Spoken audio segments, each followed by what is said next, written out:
Hello and welcome back to my sessions. We will be talking about an intriguing topic today from the diagnosis point of view, and that is non-spinal back pain. Why I use the word intriguing is because there are a lot of people, and especially with the highest prevalence, the prevalence is highest in 50 to 54 years of age, and there are about 65% of such people who undergo a physical disability, the cause of which is a back pain. And specifically, lower back pain has been discussed because of its differential diagnosis, but we will talk about the back pain in general. So when we talk about back pain, either it's originating from the spinal cord or it is not originating from the spinal cord. So it is either a spinal pain or a non-spinal pain. So why don't we just go through quickly all the causes of a spinal pain so that we can focus more on a non-spinal pain. So what are the causes of a spinal pain? We talk about the causes of spinal back pain. What are the points or what are the differential diagnoses we can reach in only the spinal causes?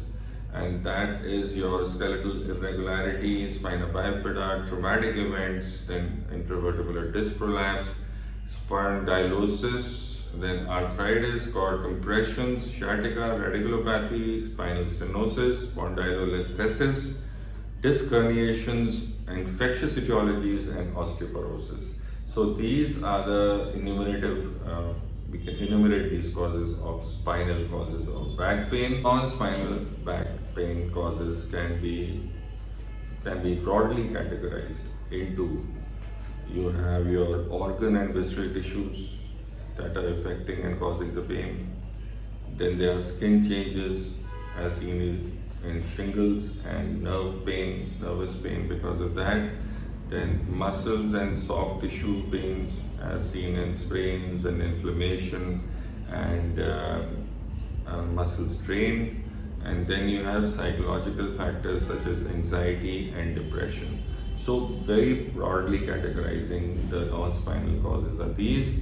But if you go for the most common, which all causes which come to your mind are present as nephrolithiasis, then endometriosis, then tumors, fibromyalgia, psychological causes, pregnancy, any aortic aneurysms, or also diabetes mellitus.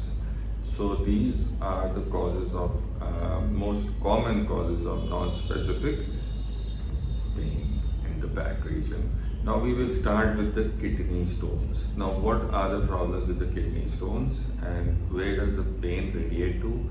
So for that I would like to just mention for all of you that you have a kidney, then you have pelvis, then you have ureter, then you have the vesico-ureteral junction, then you have the bladder, then you have the urethra, and this is the urological structure. So any stone that is present within the kidneys is going to affect the right and the left lateral region of the abdomen.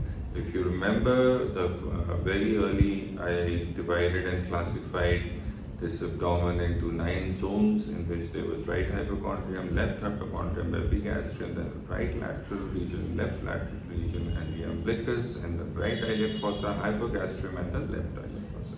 So what we are talking about now is somewhere in between these two, the above and the below. So between has the right and the left lateral region. So any pain which is due to a kidney stone, a stone which is present within the kidney, would most likely have a pain in the right and the left lateral region. And if you all just remember your textbooks, this is the place where we elicit the Murphy's punch. And what is Murphy's punch? Is that when you just knock off somebody behind the back in that angle that is formed there, and go and read about it. So that is where we can elicit whether the pain is coming from the kidneys or not.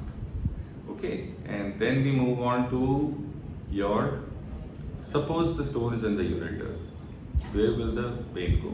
Classically, you say it's a loin to groin pain, so it will go towards the inguinal region. And then, so it's, you have to, I'll just revise it for you again.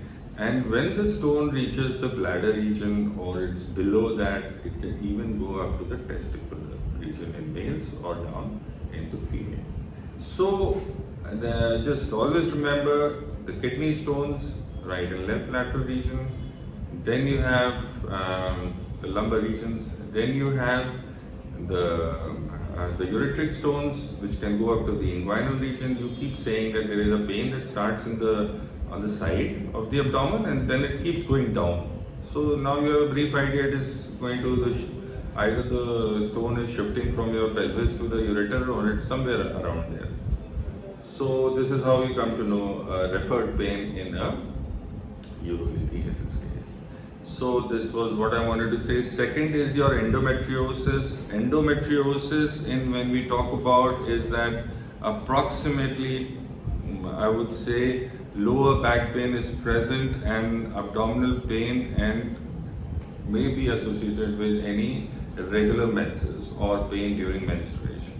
Okay, so that's how you correlate, but let's leave it to the gynae people to find out exactly how they're going to diagnose and treat endometriosis here. Thirdly, what we're talking about is that tumors, or we go for a more specific sort of demarcation here. And when we say tumor, it could be either a primary tumor which is present there, or which is also seen is leptometastasis, leptomeningeal metastasis. So now what is exactly is that in up to few cases, 3 to 5% of the cases, the spinal metastasis of any malignant disease is there, which may be leading to a vertebral any collapse, but the main cause is the primary tumor elsewhere, and it is metastasized around the or into the spinal cord region. So that is, you have to find out the primary cause and treat accordingly, and that is where we need to do that. So metastatic spinal cord compression is a very important entity to work on and to rule out any causes of back pain in this case. Now, fibromyalgias may happen anywhere more in the gluteal region, and in approximately 2 to 4% of the cases of back pains, you do get fibromyalgia as a differential diagnosis. And psychological causes, when we talk about, it's anxiety, depression, anywhere you can get a pain, including the back. So this thing, and obviously aneurysms and all, you have to diagnose accordingly, but they could be a cause of pain there. Now, when we talk about diabetic mellitus, how does that cause? That causes pain in 4 ways. The mentioned causes are basically radiculoplexopathy, that is one of the causes, lumbosacral radiculopathy, and then ischemic nerve injury, and finally via microscopic vasculitis. So these are the ways in which even diabetes mellitus can cause lower back pain, and we need to differentiate that from the spinal pain and treat accordingly. So what happens when a back pain presents to you? You have to divide it whether you're looking at an acute case, a subacute case, or a chronic case of a back pain. An acute case is usually 4 to 6 weeks. So any back pain that is symptomatically relieved by medication within 4 to 6 weeks, usually it does relieve itself. Whether it's a sprain or whether it is, some inflammation, it subsides down in this period of time, it should. Now, subacute comes when you're looking at around 6 to 12 weeks. And that is where you begin to think that there is a problem and I need to sort it out. And chronic becomes even after 12 weeks. So this is the criteria you should take to diagnose. And whether it needs serious attention or whether it's just a sprain or I'm just having some problem there. So I would also not wait. These are all very theoretical things that you're waiting till 6 weeks to find out whether what is wrong with you, why you're having pain. You should go there early, but you should be able to differentiate yourself whether your condition is seriously getting it's worsening, or is it like relieved with posture? So you can differentiate yourself between the back pain to start with. We will stop here and we will continue next time a little further. Thank you so much.